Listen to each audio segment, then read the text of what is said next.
Target optical isomerism को 2 दिन का है, एक आज का है, और कल विद आरएस नोमेनक्लेचर एक एक चीज आपको बिल्कुल क्लियरिटी पे ले आया जाएगा। ठीक है, चलिए। तो जैसे आपने देखा था कि जो हमारे पास आइसोमेरिज्म थी वो 2 टाइप की थी। एक को बोल रहे थे हम स्ट्रक्चरल आइसोमेरिज्म और दूसरे को बोल रहे थे स्टीरियो आइसोमेरिज्म। जो स्ट्रक्चरल आइसोमेरिज्म थी वो हमने पूरा उसको कॉन्स्टिट्यूशनल आइसोमेरिज्म भी बोल रहे थे और पूरा हमने फिनिश कर लिया था। नेक्स्ट वाला जो स्टीरियो आइसोमेरिज्म था वो 2 टाइप का होता था। एक को बोलते थे ज्योमेट्रिकल और एक को बोलते थे ऑप्टिकल। जो लास्ट हमारी वीडियो थी, जिसमें लास्ट क्लास थी, उसमें जीआई था। जीआई को हम लोग टोटल नंबर ऑफ जीआई कैसे निकालते थे, 2n। यहां पर जो n होता था नंबर ऑफ डबल बॉन्ड होता था। ठीक है, आज हम लोग करने वाले हैं ऑप्टिकल आइसोमेरिज्म। ठीक है, तो चलिए देखते हैं कैसे होती है ऑप्टिकल आइसोमेरिज्म। जैसे मान लीजिए हमारे पास, हाँ मैं कुछ मॉलिक्यूल्स लिख रहा था, मैंने कहा तब तक कुछ ये चार्जिंग हो जाए बैटरी। अभी चार्ज नहीं हुई है, लेकिन फिर भी जैसे देखिए, मान लीजिए हमने एक लाइट का सोर्स रख लिया है और ये हमारे पास नॉर्मल लाइट है। ये हमारे पास नॉर्मल लाइट है और ये जो है एनालाइजर है। अब ये एक ट्यूब है जिसमें हमने सब्सटेंस को फिल कर दिया है। अब देखिए ये लाइट का सोर्स है, ये नॉर्मल लाइट है, और ये जो देख रहे हो वो एनालाइजर है। अब मान लीजिए जो सब्सटेंस हैं वो लाइट को कहीं भी रोटेट नहीं कर सकते, मतलब इसी तरीके से लाइट हमें दिखाई देती है एनालाइजर के थ्रू, तो उसको हम बोलते हैं achiral molecules. Achiral means optically inactive. Achiral, ठीक है, यानी कि जो लाइट को कहीं भी रोटेट नहीं कर पा रहे हैं, ऐसे सब्सटेंस को हम लोग बोलते हैं एकाइरल मॉलिक्यूल्स। बट देखिए यहां पे होता क्या है एक्चुअली में, कि ये हमारे पास लाइट का सोर्स है,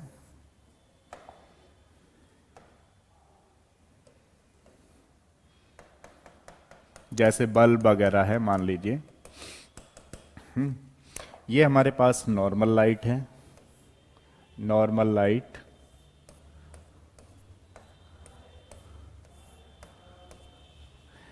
और यहां पे हमने एनालाइजर रखा हुआ है। तो ये पोलरियोमीटर ट्यूब है जिसमें हम लोग सब्सटेंस भर रहे हैं। तो इस जो लाइट के पार्टिकल्स हैं हमें कुछ यूं रोटेट हुए नज़र आते हैं।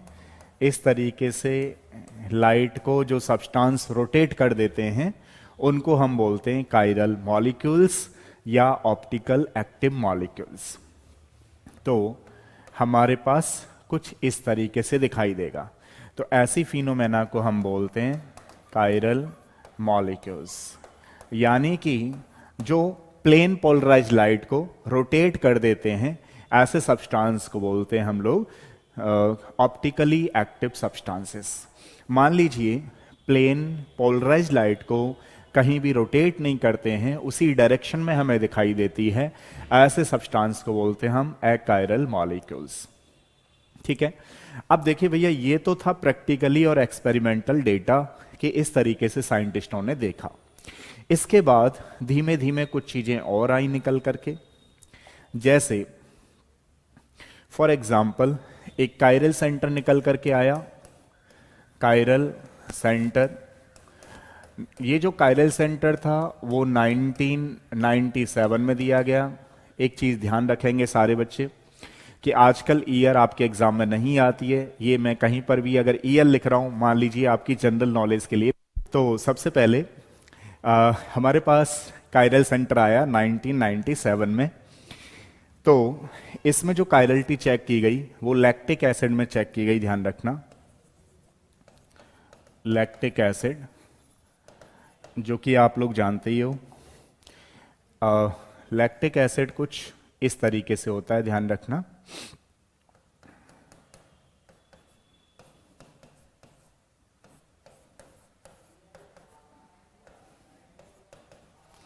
अब देखो कायरल सेंटर किसको बोलते हैं, एक कार्बन पर जब 4 डिफरेंट ग्रुप लगे होते हैं तो उसको हम कायरल सेंटर के नाम से जानते हैं। A carbon having 4 different group that is called, a carbon having 4 different group that is called chiral centre. Chiral centre मतलब आप देख रहे हो ये लैक्टिक एसिड है जिसमें एक कार्बन पर 4 डिफरेंट ग्रुप लगे हुए हैं, 1 2 3 एंड 4। ठीक है, इस तरीके से आया। अगर मान लीजिए इसकी हम मिरर इमेज बनाए, इसकी हम मिरर इमेज बनाए यानी कि इसको मिरर में रखें, शीशे में रखें, तो हमको ये कैसे दिखाई देगा, तो हमको ये दिखाई देगा फिर अगर इसकी मिरर इमेज बनाई जाए तो कुछ इस तरीके से दिखाई देगा।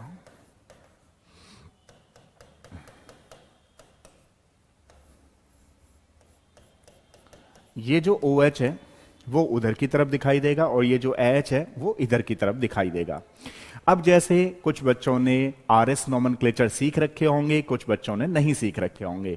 मेरा काम है आप लोगों को बिल्कुल बेसिक से केमिस्ट्री को सिखाना, ठीक है।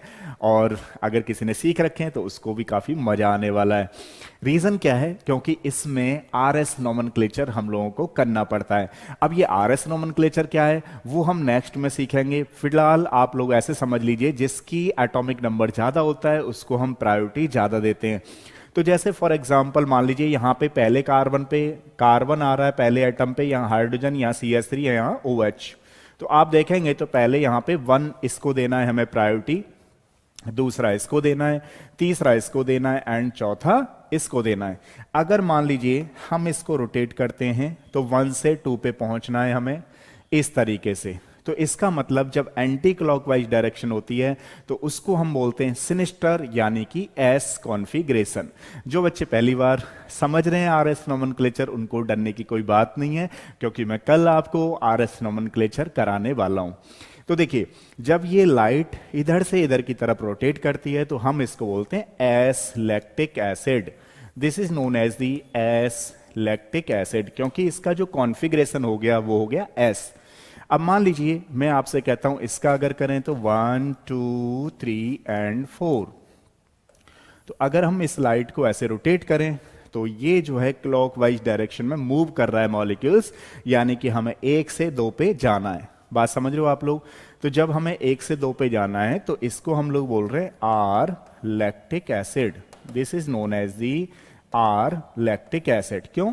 क्योंकि ये रेक्टस है, रेक्टस मीन्स क्लॉकवाइज डायरेक्शन में मॉलिक्यूल्स घूमता है तो उसको हम R बोलते हैं, और एंटी क्लॉकवाइज डायरेक्शन में घूमता है तो उसको हम S बोलते हैं। अब देखिएगा जरा ध्यान से सुनिएगा, ध्यान से सुनने वाली बात यह है कि कई बार आपने देखा होगा प्लस या माइनस लिखा आता है, तो ध्यान रखिएगा जब S मॉलिक्यूल रोटेट होता है तो हम उसको D का नाम देते हैं। D मतलब डेक्स्ट्रो और D मतलब कैसा होता है, पॉजिटिव। और जहां भी कहीं आपको R नजर आए यानी कि ये कॉन्फ़िगरेशन का जो साइन चलता है वो अपोजिट चलता है। तो अगर कहीं पर भी R नजर आ रहा है तो आपको क्या करना है, L और L के साथ नेगेटिव लगा देना है। कुछ बात समझ में आई नहीं आई? तो मॉलिक्यूल्स ऐसे इधर से इधर की ओर घूम रहा है। ध्यान दीजिएगा जब आप S ले रहे थे, जब आप कॉन्फ़िगरेशन S बना रहे थे, बट जो रोटेटिंग चीज थी, रोटेटिंग डायरेक्शन थी, वो देखिए इधर की तरफ जा रही है, यानी कि राइट हैंड साइड जा रही है, यानी कि डेक्स्ट्रो रोटेटरी बन रहा है। समझ रहे हो ना? तो इसको हम बोलते थे D। अब भले ही इसका R है, ध्यान रखिएगा ये R कॉन्फ़िगरेशन भले ही है, लेकिन ये जो लाइट को रोटेट कर रहा है वो लेफ्ट हैंड साइड में रोटेट कर रहा है, तो इसलिए जब R बनता है तो उसको आप बोलते हो L। तो ध्यान रखिएगा जो हमारे पास RS नोमेनक्लेचर है, RS nomenclature plus DL, DL मतलब dextro rotatory and levo rotatory. कहीं पर हम लोग प्लस लगाते हैं, कहीं पर हम लोग माइनस लगाते हैं, तो उससे कोई फर्क नहीं पड़ रहा। लाइट किधर की तरफ मूवमेंट हो रही है, डायरेक्शन देख करके बताते हैं कि ये D है या L है। तो आपको क्या चीज ध्यान रखनी पड़ेगी कि मान लीजिए हमारे पास S कॉन्फ़िगरेशन आया है तो वहां पर प्लस का साइन भी हो सकता है और माइनस का साइन भी हो सकता है। अगर R कॉन्फ़िगरेशन आया है तो वहां प्लस का साइन भी हो सकता है और माइनस का साइन भी हो सकता है। साइन इन द सेंस कि मैं आपसे ये बताने की कोशिश कर रहा था कि जो RS नॉमेनक्लेचर हैं वो D और L को डिसाइड नहीं करते हैं। ये डिसाइड क्या करती है, बेसिकली डायरेक्शन डिसाइड करती है कि वहां D होगा या वहां पर L होगा। तो देखिए, अब क्या ध्यान से सुनना है आपको, ध्यान से ये सुनना है कि कायरल सेंटर आया 1997 में। कायरल सेंटर के अकॉर्डिंग एक कार्बन पर जब 4 डिफरेंट ग्रुप लगा दिए जाते हैं उसको बोलते हैं कायरल सेंटर, और जहां पर कायरल सेंटर होता है उस मॉलिक्यूल को बोलते हैं ऑप्टिकली एक्टिव मॉलिक्यूल्स। जहां पे कायरल सेंटर मान लीजिए नहीं होता है तो उसको बोलते हैं हम ऑप्टिकली इनएक्टिव मॉलिक्यूल्स। जैसे कुछ क्वेश्चंस हैं, इन पे अप्रोच बनाते हैं कि कौन सा ऑप्टिकली एक्टिव है और कौन सा इनएक्टिव है। तो चलिए, फर्स्ट क्वेश्चन है, कौन बच्चा बताएगा this is the optically active और इनएक्टिव? कौन बच्चा बता रहा है, जल्दी से बताओ। तो फर्स्ट वाला कौन सा होगा मॉलिक्यूल? अब देखो, यहां पे अगर हम बात करें तो ये कार्बन है, इस कार्बन पर हाइड्रोजन भी होगा। जब हाइड्रोजन होगा तो यहां पर 4 डिफरेंट ग्रुप लगे हुए हैं, यानी कि ये कायरल सेंटर होगा। और कायरल सेंटर होगा तो आप कहेंगे ऑप्टिकली एक्टिव होगा मॉलिक्यूल्स। अब यहां पर अगर हम लोग देखें तो देखिए, ये क्या है, ये कार्बन है, ये कार्बन है, इसके पास हाइड्रोजन है, इसके पास भी हाइड्रोजन है, बट है क्या है यहां पे कि मॉलिक्यूल्स में ना प्लेन ऑफ सिमेट्री प्रेजेंट है। अब प्लेन ऑफ सिमेट्री किसको कहते हैं, इसको समझ रहे हो ना आप? तो प्लेन ऑफ सिमेट्री, अगर हम इसको आधा आधा काटेंगे तो वो हाफ का इक्विवेलेंट आ जाएगा, ये हाफ। तो इसको बोलते हैं प्लेन ऑफ सिमेट्री का प्रेजेंट होना। जहां पर भी प्लेन ऑफ सिमेट्री प्रेजेंट होगी, ध्यान रखना, वहां पर मॉलिक्यूल होगा ऑप्टिकली इनएक्टिव, या आप क्या कह सकते हो, अकायरल। अकायरल। बताओ इसका क्या होगा, थर्ड वाला मॉलिक्यूल्स कैसा है, ऑप्टिकली एक्टिव इनएक्टिव? कौन बच्चा बताएगा ऑप्टिकली एक्टिव इनएक्टिव? जल्दी से बताओ इसका क्या है। आप देखिए, यहां पर कोई भी कायरल सेंटर नहीं है, इसीलिए ये अकायरल मॉलिक्यूल्स है। बताओ कौन बच्चा बताएगा ऑप्टिकली एक्टिव इनएक्टिव?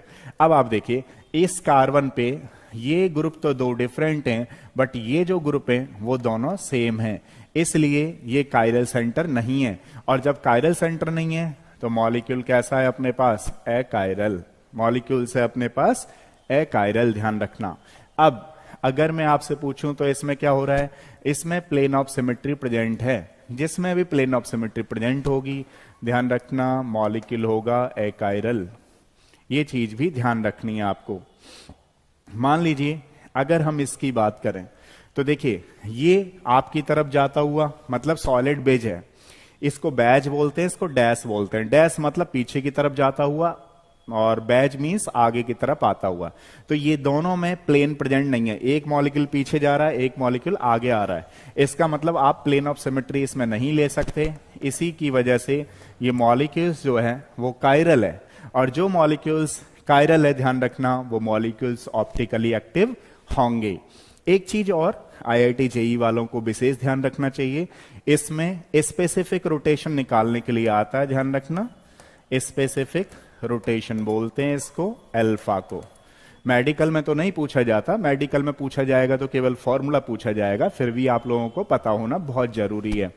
तो ये स्पेसिफिक एंगल है, ये ऑब्जर्व्ड एंगल होता है, ध्यान रखना, ऑब्जर्व्ड एंगल होता है, और ये लेंथ होती है ट्यूब की, ये लेंथ है, ध्यान रखना, लेंथ ऑफ ट्यूब बोल सकते हो आप, ठीक है। ये कंसंट्रेशन ऑफ ट्यूब है, ट्यूब में कितनी कंसंट्रेशन भर रखी है, ठीक है।